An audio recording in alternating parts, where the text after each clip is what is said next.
Alright, fellas. Sorry it took a little bit for me to get the video started and all that. Like I said, I started this in my one league. Shout out to Raymond MFCC League. If y'all looking for a league, it's a great league. If he ever has openings, I suggest you hit him up. It's one of my favorite leagues. It's a lot like OTS. They do a lot to keep it started, but I did it there, and it was camera. But I did it there, and it was received really well. So I figured I'll bring it to OTS. I mean, y'all guys, y'all are hit and miss. A lot of y'all niggas don't pay attention to shit. That's the one thing I really do appreciate in Raymond's league. Out of 32 people, 25 to 28, 32 even might even see it eventually. And in this league, I mean, we got our actives, but then we got the people that don't pay attention to the league at all. I mean, there's a lot of people that miss a lot of shit. So it's like you do stuff and then people don't even see it. And it kind of makes the effort seem quote-unquote futile. But this is for the active people and all that. I'm not going to do too much complaining. Y'all niggas talk a lot of shit. I love y'all niggas, but I hate y'all niggas. But hopefully y'all appreciate everything. So we're going to get right into it. And we're going to start off with the bad. In my other videos I did for the other league, I kind of went with the good, but I'm going to start off with the bad. And the first thing is first is, are the Saints really that bad? Terrence Milton has never really been a quote-unquote standout in OTS.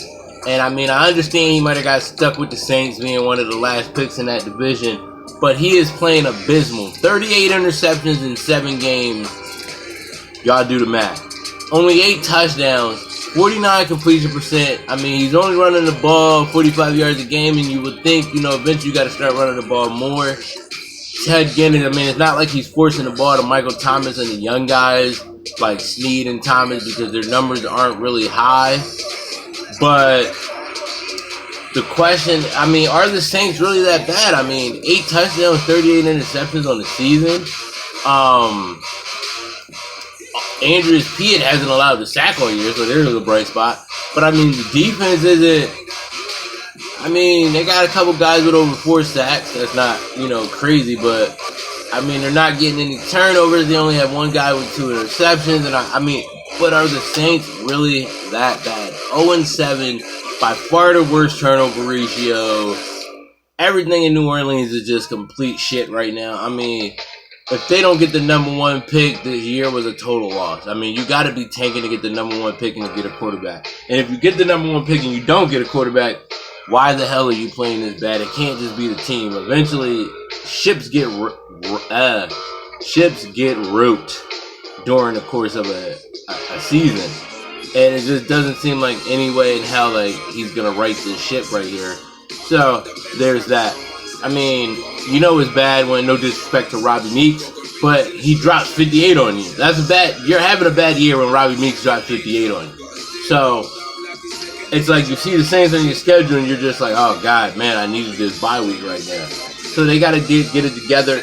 The next bad thing is going on in the league. I mean, I expected better from John Thomas. Not going to lie. Carson Wentz, 1 touchdown, 13 picks. I mean, I heard he got hurt. Only played 2 games. But he's talking about, Wentz got hurt, fucked up his year. He only had 1 touchdown, 13 picks. I mean, that's 2 games. He had 1 touchdown and 13 interceptions. I mean, what the fuck? Nick Foles is doing even worse with 6 touchdowns, 19 interceptions. So, 30 completion percent and 40 completion percent. The only bright spot in Philly is LeGarrette Blount is having a hell of a season. Average 861 yards a game. 861 total yards, 107 a game. Only 1 fumble, 7 touchdowns.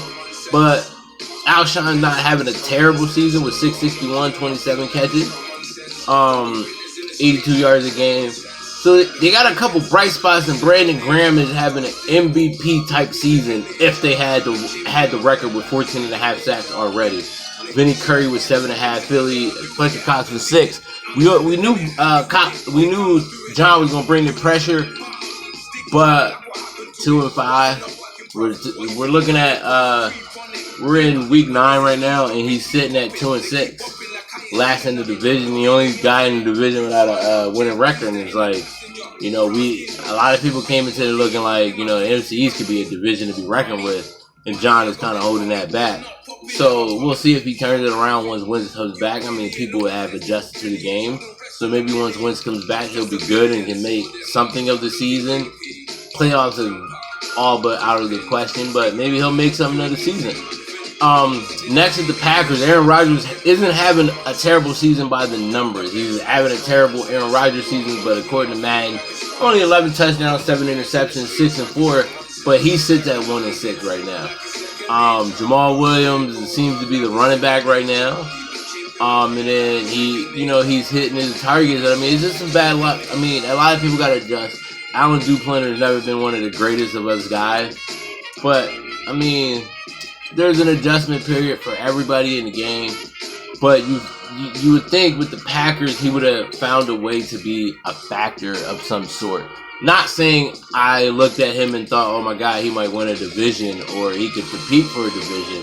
But I mean, with the Packers in that division, you figure he could compete. You know what I'm saying? It wasn't a shoo-in that he wasn't going to, he was going to be the typical 3 to 5 win guy with that Packers team. But he did win his last game, which was the Saints. So there's that. I mean, he hung up 56. So in back-to-back weeks, the Saints gave up 56 to Allen and 56 to Robbie. That's terrible. And I mean, it's Terrence. That's just, I mean, this has gone beyond tanking.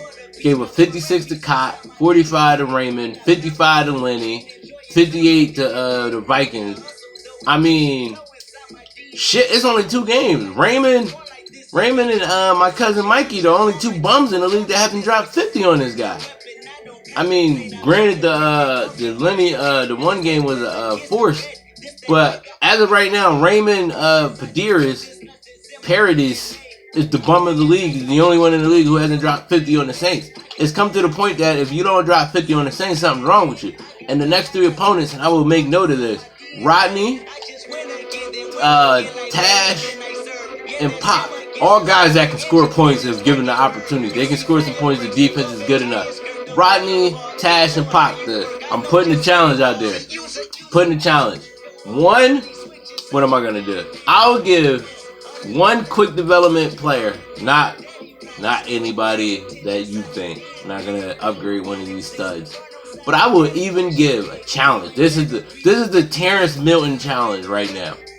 If you drop 50 or more on Terrence Milton without running up the score, I don't mean if you're winning 45 to fucking 5. If you're winning 45-7 with a minute left, you go out there and try to score. You keep it within the rules. I will be following, and I will not promote running up the score. But if you drop 50 or more within the rules on Terrence Milton, if you have anybody with slow development, I will give them normal. That will be the Terrence Milton challenge on the season.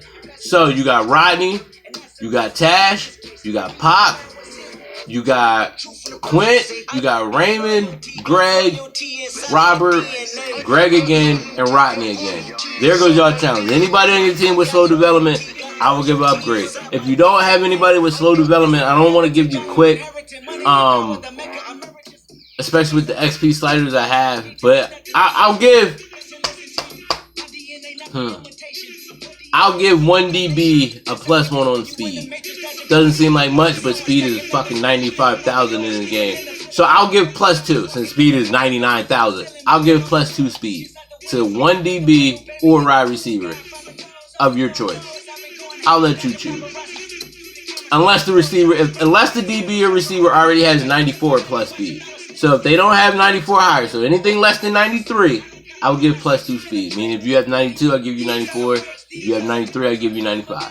93 or less, I'll give +2 speed. Be smart. Use the 86 corner that you want to use, but he only has 86 speed. Give him 88, now you can use him. But there goes the challenge. Slow to normal, or if you don't have any slow, +2 on speed. If you drop 50 on Terrence for the rest of the season. Only one person has fell short, and that's Raymond. Within the rules, there's that. But with that being said, we're going to keep with the bad, and we're going to talk about number 1 picks.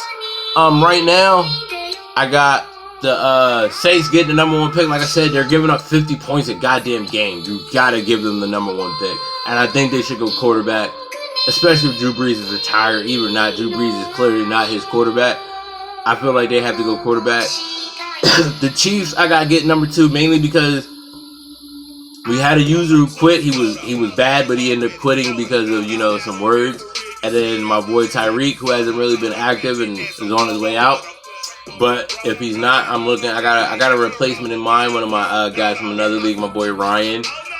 He will be the replacement. I hit up a couple of people that was in front of him. Neither one of them went the team, so Ryan may be next up on the list. Great user, in my opinion. He will turn that franchise around very quickly. If he doesn't decide to tank the rest of the season to get that high pick, he does love his young guys.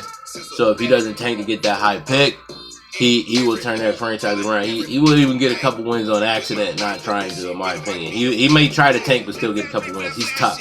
One of the toughest guys I've played in all leagues all around. I got the Ravens getting the number 3 pick. I had the Packers there, but I just feel like, even though it's Allen, I just feel like the Packers are too good not to win a few more games. And the Ravens are a little bit worse with Quan not being a great user. That they'll fall there. I got the Jaguars and Jason. I don't know what's going on in Jacksonville. Looked into the season, I thought the division was going to be really tough. But he's looking bad, and I got Quint. I didn't think Quint was going to be this bad with the Rams, but I think Quint was going to finish out the top 5. And in my opinion, if the Chiefs hang on to number 2, I see a cornerback to really pair on Marcus Peters' level. Not saying their corners are bad, but a corner or wide receiver seems to be the Chiefs go-to, in my opinion. I mean, unless Alex Smith isn't terrible. I mean, you got Patrick Mahomes, so you don't have to go get a quarterback. And then you got Conley and Hill, and you got Chesson, who I love, and Albert Wilson. And all the receivers are under 25. So you don't really need to go get a receiver, and all the corners are under 25 too. But, I mean, not many people think Terrence Mitchell is Marcus Peters' level. So even if you don't go out there and get a corner, you still got Barry, you got Murray is 23. I think maybe outside linebacker. I mean, D Ford is at 80. Johnson is 84. I think a linebacker could be used. Reggie Ragland, 77 overall in the middle. Ramik is only 25. So they're pretty young. But you figure Justin Houston's about to turn 29. Derek Johnson's 34. Tamba Hali is 35. So an outside linebacker could be the thing with Daddy Nicholas only at 73 overall, 24 years old. I mean, is there going to be a DT or a D in that grade? I mean, you got Chris Jones, but Bailey 28, Jarvis Jenkins 29 at DN. So you got to figure, is the DN or DT that's good? Maybe not. So you look at it and you think outside linebacker is the way to go. The offensive line is not terrible. Maybe offensive lineman. But that's just my opinion. I think with the Ravens, got to get a corner. If they get the number 3 pick, I just think the Ravens got to go corner. I mean, it's just a must. I mean, they got Tavon Young, and they got Marlon Humphrey this year in the draft. And I think they just got to keep going with that because Brandon Carr is 31. He's a holdover. He's going to be probably cut.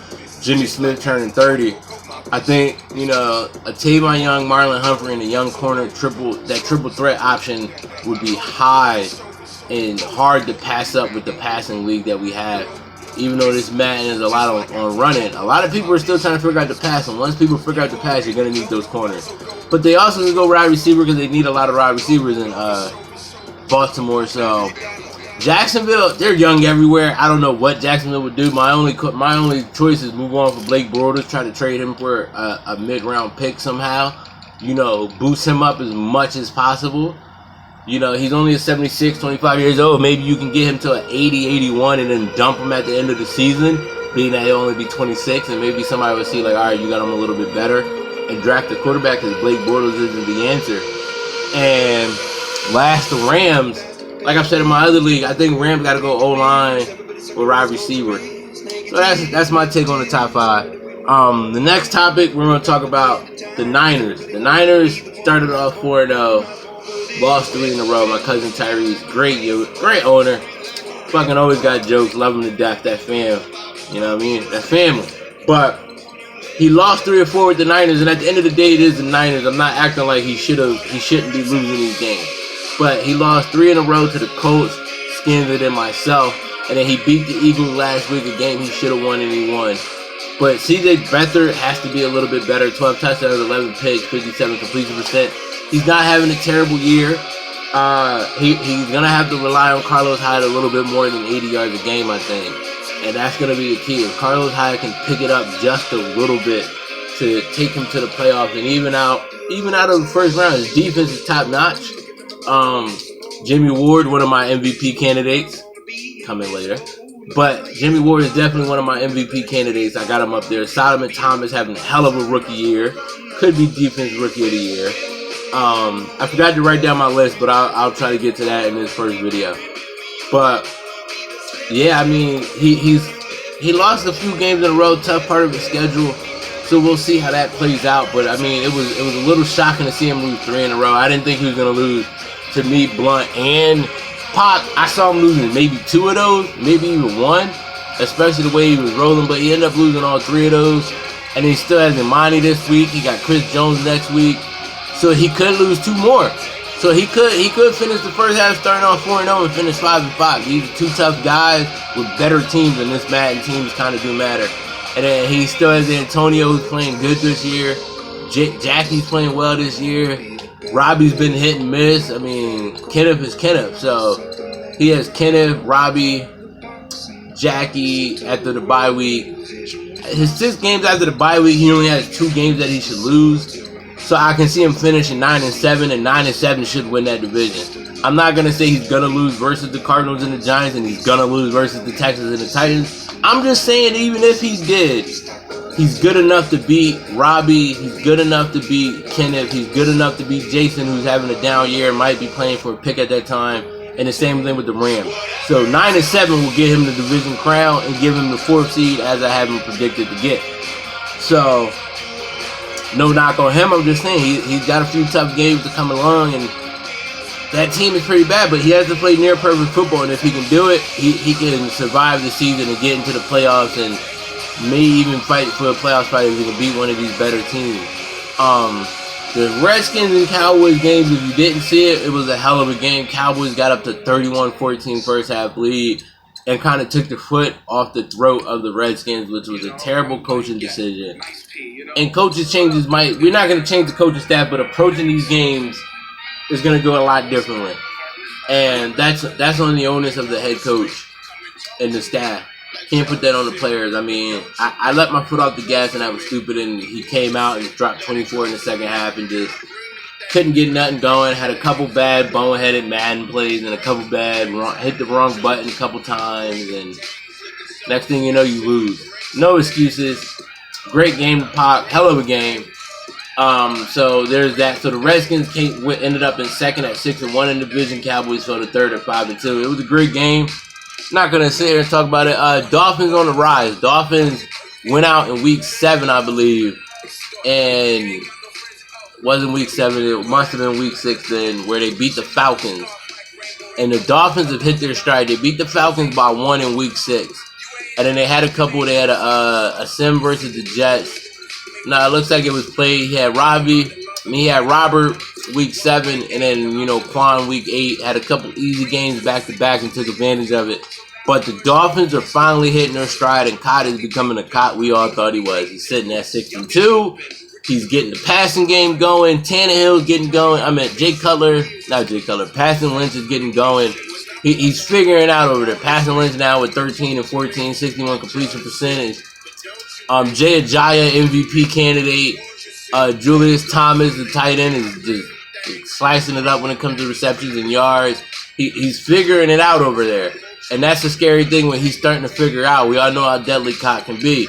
So Cott is over there figuring out. And his zone defense has Lawrence Timmons and Rashid Jones with 7 picks each and Maluga with 5. So he's figuring out, and that's going to be a scary thing if he gets it figured out for the whole entire league. So watch out for the Dolphins, who I have good and high. The Texans was upset that he lost the first game on the sim. Like I said, I mean, I keep the headline posted. You got to let me know. If you know it's getting close to the bench, you got to let me know. Hey, my opponent is not nowhere to be found, blah, blah, blah, blah, blah. I'll handle the situation. He wasn't proactive. Shit happens. In case the video cut off, which it might be because I'm already at 20 minutes, but keep note of that. I will do another one. But, yeah, and then he came out this morning and had a stinker versus the Colts, and that's a huge win for the Colts. But J.J. Watt is playing like an MVP right now. 15 sacks in 8 games is fucking amazing. So there is that. There are a lot of bright spots in Houston. Lamar Miller is having a pretty decent year, 60 yards a game, 8 touchdowns. Watson is not having a shitty year, 9 touchdowns, 14 picks. Is not terrible. It needs to be better, but it's not terrible. It definitely has to be better if he wants to be a Super Bowl contender. With that being said, before I get to all the rewards and all that, I'm gonna do my second set of power rankings. Like I said, week 8 was gonna be the second set.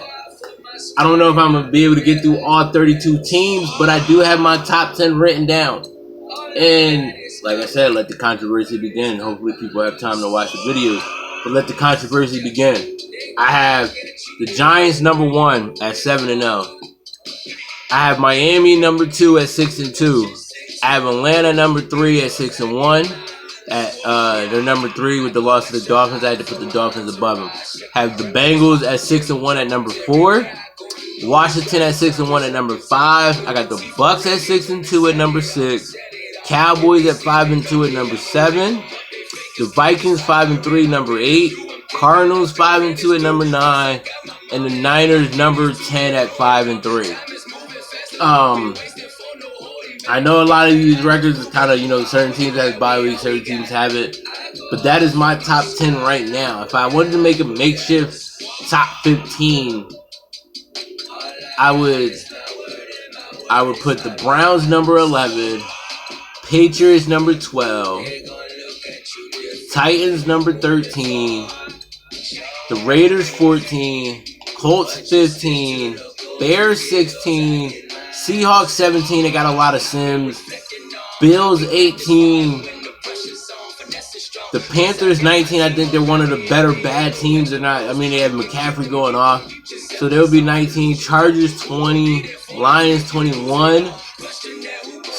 Broncos 22. Steelers 23. Jets 24, mainly because they have wins when they're actually playing. Eagles 25. Ravens 26. And 27 Rams, 28 Jaguars, 29 Packers, 31, 32 Saints and Chiefs.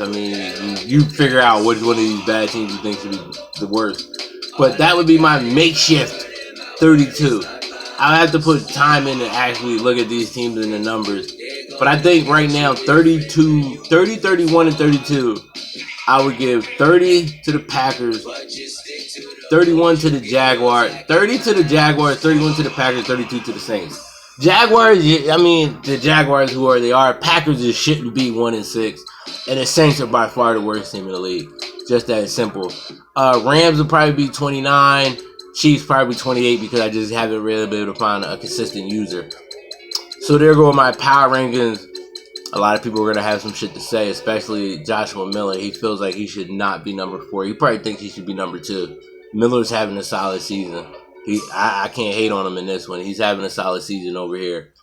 But with that being said, the playoff prediction for each conference. NFC, I got the Giants getting the 1 seed. I got the Falcons getting the 2 seed. I got the Vikings getting the 3 seed. Pretty easy division, but Robbie's on his ass, so there's no let up. So as much as it seemed easy, it's not that easy because Mikey's 1 game behind too. He's out here making it seem like he's 8-0, but he got 3 losses. Fucking bums. That's how they work. But but Robbie and Mike is right there. I got the Niners winning the West, even though right now the Cardinals are number 1 at 5-2. I think the Niners win that conference. I think the Niners win that division. I got the Skins getting the 5th seed. I got the Cowboys getting the 5th seed. I think the Cowboys will beat the Redskins game 2. And I got the Skins getting the 6th seed. And the only reason about tiebreakers, I got the tiebreaker over Arizona, got the tiebreaker over the Niners. So either way, if we all finish tied, I'll get in over both those teams. But I think the Niners edge out the division. I think tiebreakers keep the Cardinals out. Cardinals finish at 11-5, 10-6, and miss the playoffs due to tiebreakers or something like that. AFC was a little bit tougher. But I got the Texans getting the 1 seed. I got the Dolphins getting 2 seed. I got the Bengals getting the 3 seed. The Raiders getting the 4 and winning that division over there in the AFC West. Even though the Chargers are right there, I got the Raiders holding on to that division. The team is just better. I got the Browns getting the 5th seed, and I got the Patriots getting the 6th seed. You can't count out Tom Brady no matter how much you want to.